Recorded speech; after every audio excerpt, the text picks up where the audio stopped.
Sekarang kemudian trending urusan ijazah dan narkoba. Ya Allah sangat ya. Kalau ada ijazah itu dulu masih ada ini ijazah saya. Itu nah dengan yang ya ini kan saya pusing ya, pusing orang Pak Jokowi memang dengan sadar sebenarnya sedang punya agenda, sedang melakukan desain-desain tertentu. Nah, kalau saya melihat apa tujuannya? Ada dua.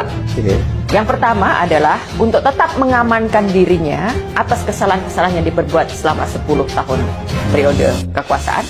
Dia tetap tidak mau tersentuh hukum. Dia tetap mau semua proyek-proyek, plan-plan yang sudah dilakukan itu semuanya aman, terwujud. Itu yang pertama. Lalu yang kedua, kita nggak bisa naif, Pak Jokowi sedang bekerja untuk 2029 untuk memuluskan Gibran. Iya. Jadi Pak Jokowi sedang bekerja.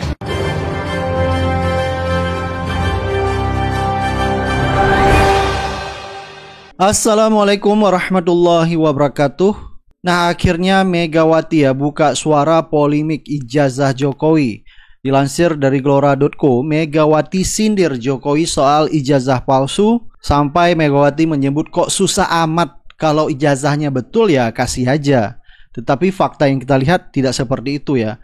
Hampir semua masyarakat maupun netizen di sosial media ya sama statementnya dengan Megawati ya. Apa susahnya sih Jokowi memperlihatkan ijazahnya, tetapi Jokowi ya lebih memilih untuk membayar pengacara, melaporkan Roy Suryo, Rismon, Dr. Tifa dan kawan-kawan lainnya daripada memperlihatkan ijazahnya. Padahal memperlihatkan ijazah itu tidak susah dan tidak membuang energi, bahkan tidak perlu menyewa pengacara. Tetapi Jokowi kita lihat lebih memilih untuk tidak memperlihatkan ijazahnya. Sehingga masyarakat pun mencurigai jangan-jangan memang Jokowi tidak punya ijazah asli.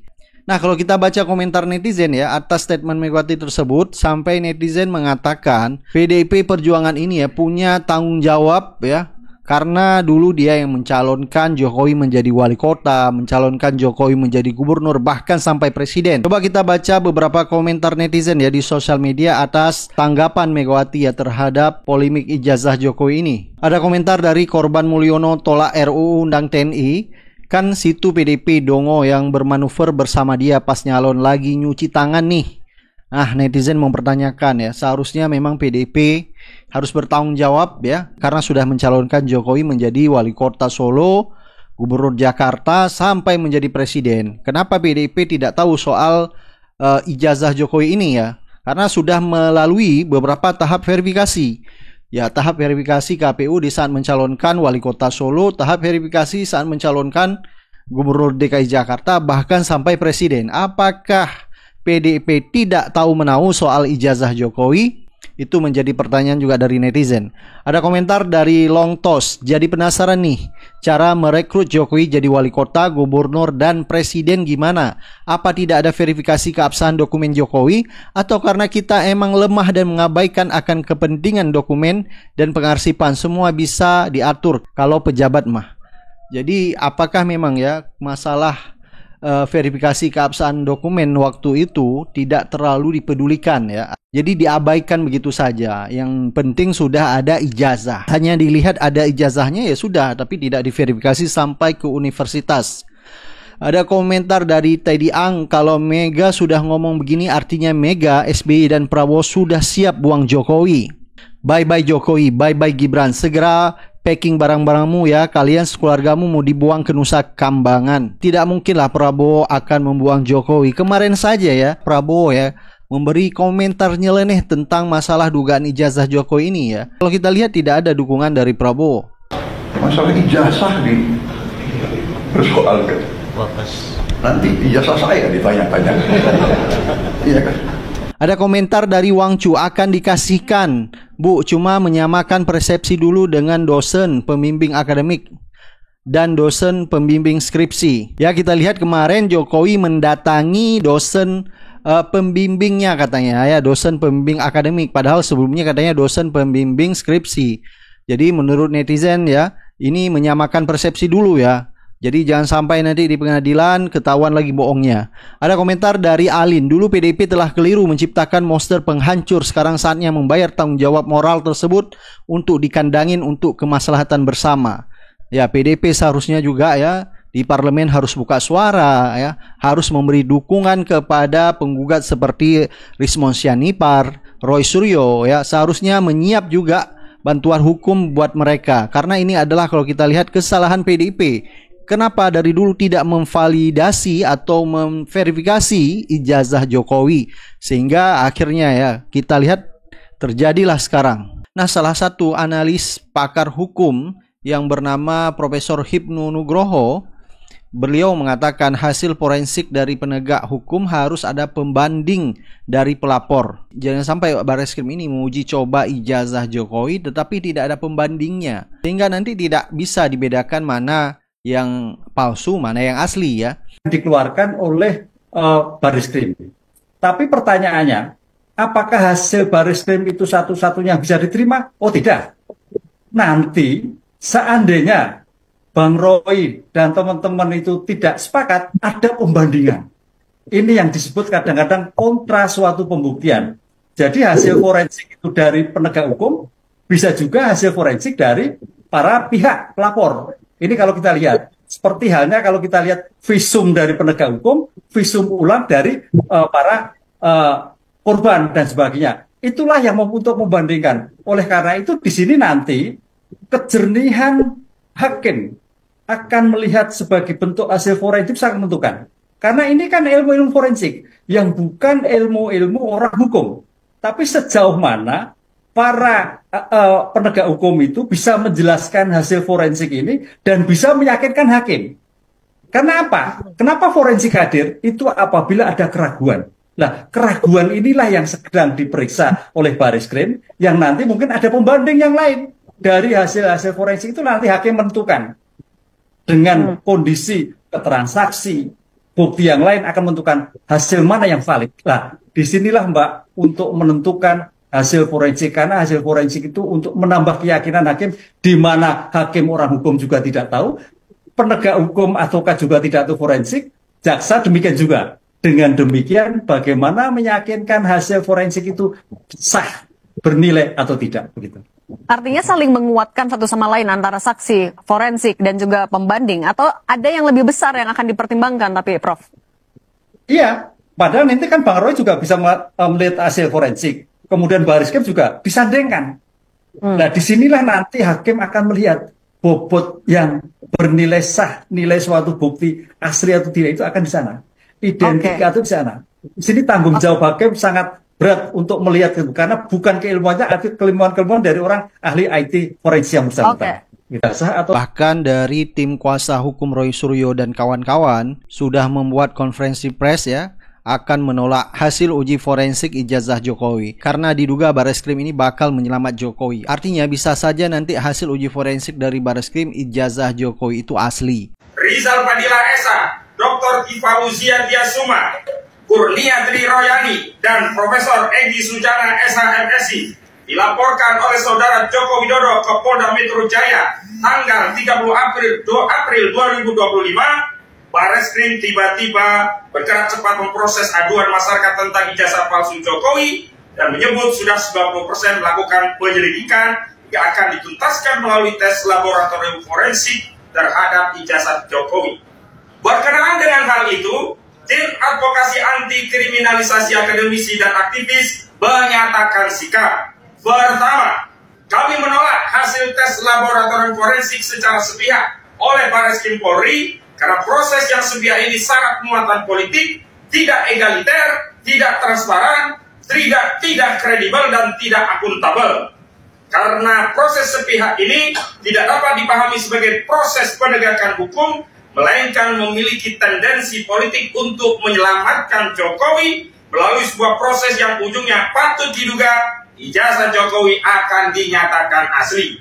Kedua, aduan masyarakat atau dumas yang ditindaklanjuti dengan laporan informasi bukanlah tindakan pro justisia.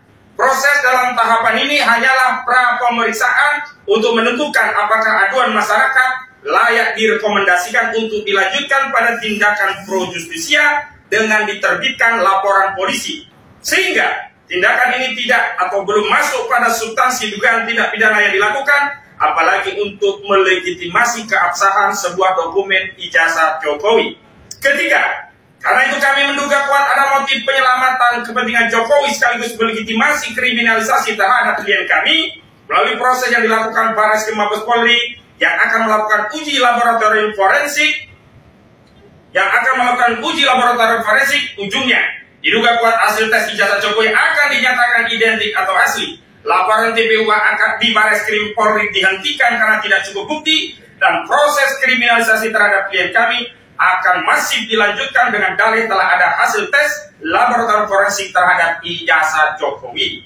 Keempat, kami hanya akan mempercayai dan menerima hasil uji laboratorium forensik terhadap ijazah Jokowi sepanjang proses tersebut melibatkan berbagai stakeholders, terlapor di Polda, akademisi, lembaga kredibel, ahli dari internasional, hingga perwakilan DPR. Intinya, kami menuntut audit forensik terhadap ijazah Jokowi melalui lembaga ad hoc yang bersifat inklusif, independen, dan kredibel. Demikian pernyataan hukum disampaikan Jakarta 12 Mei 2025, Tim Advokasi Anti Kriminalisasi Akademisi dan Aktivis, tertanda Petrus Salistinus SH Koordinator Litigasi, Ahmad Kosidudun SH Koordinator Non Litigasi.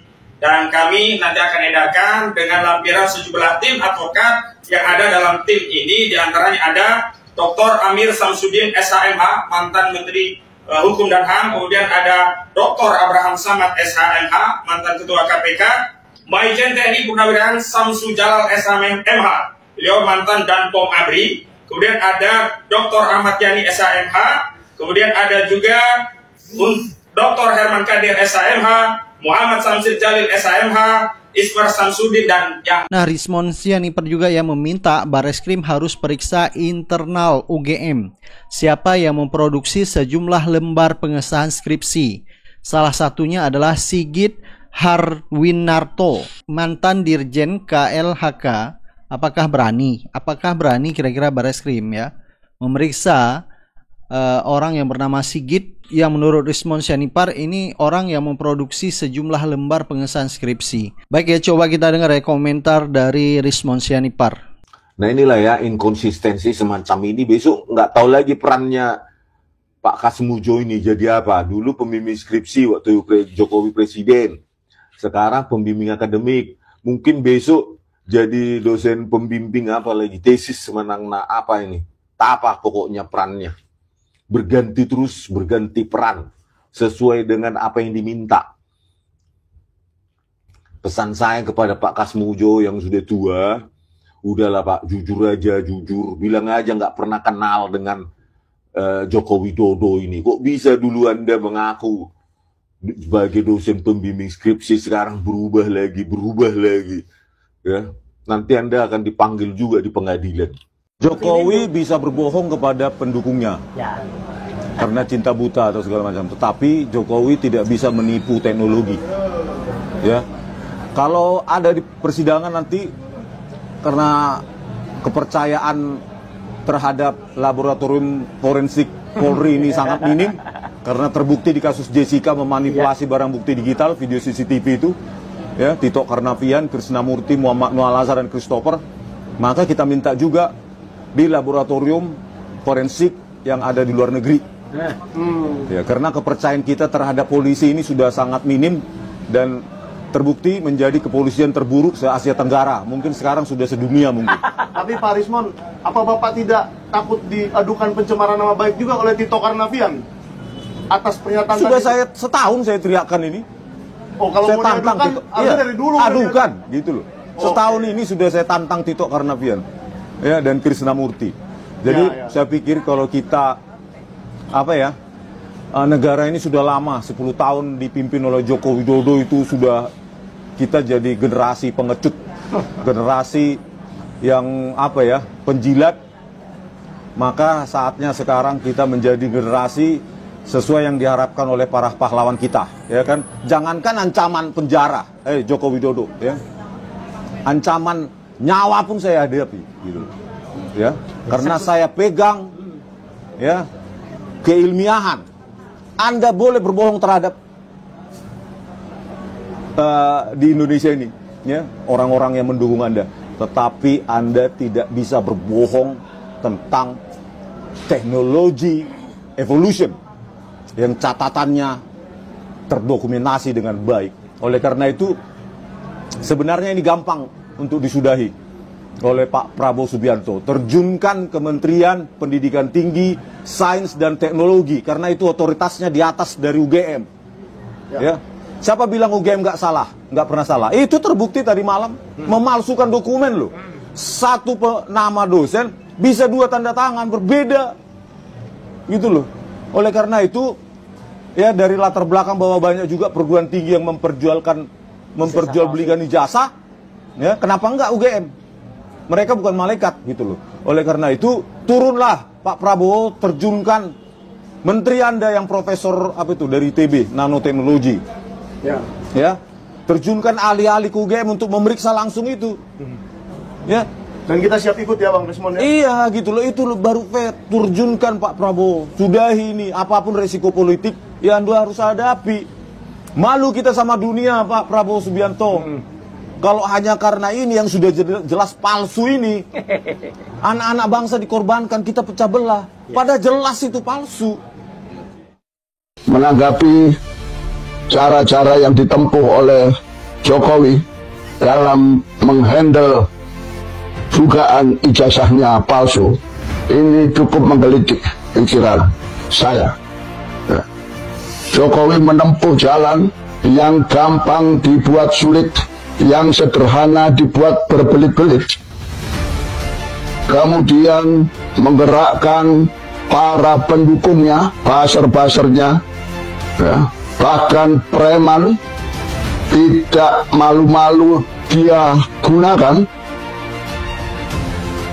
Ini jelas bukan langkah, bukan sikap, bukan perilaku Pancasilais. Pancasila itu unsurnya yang utama adalah bertuhan, mencintai perdamaian, dan demokrasi.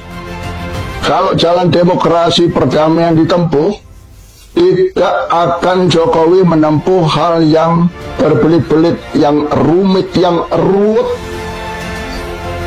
Gampang dia lakukan, panggil, ajak musyawarah mufakat, tunjukkan, ini loh ijazah, ini loh skripsiku, selesai. Tapi kenapa menempuh jalan yang sedemikian ruwet, berbelit, dan memperalat hukum, ya? Ini jelas filosofi lain, bukan filosofi Pancasila. Saya katakan ini filosofi dialektika materialisme historis, dialektika Marxisme, Leninisme, komunisme. Ciri-cirinya adalah 1, ateis. 2, menyukai kekerasan. Yang ketiga, pertentangan kelas, kontradiksi, antagonistis. Ya.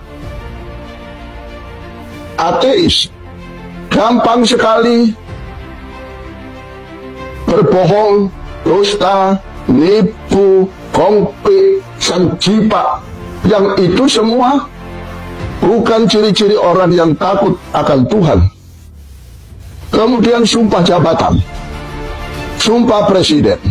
Dia bersumpah demi Allah di kitab suci menjalankan pemerintahan seadil-adilnya, tapi dia cawe-cawe pilpres, dia campur tangan pilpres, menyalahgunakan kekuasaannya sedemikian rupa, menggerakkan ASN, menggerakkan parcok, partai coklat, menggerakkan bansos, uang sekian besarnya untuk memenangkan anaknya. Salam Pancasila. Ini tentang seluk-beluk polemik ijazah Jokowi. Ya, yang berkembang adalah perkara tentang ijazah Jokowi palsu. Sebetulnya bukan perkara itu. Ada info A1, yaitu perkara ini keliru. Bukan soal ijazah palsunya Jokowi, tetapi apakah ijazah itu milik Jokowi? Ya, karena diduga itu ijazah milik Mulyono. Ya, Mulyono itu adalah suami dari adiknya Jokowi, namanya Idayati. Ya, kalau ijazah Mulyono ya asli, karena Mulyono itu insinyur lulusan kehutanan UGM. Begitu, makanya perkara ini sudah blawur. Blawur itu nggak jelas arahnya kemana, apa sengaja dibikin begitu atau bagaimana.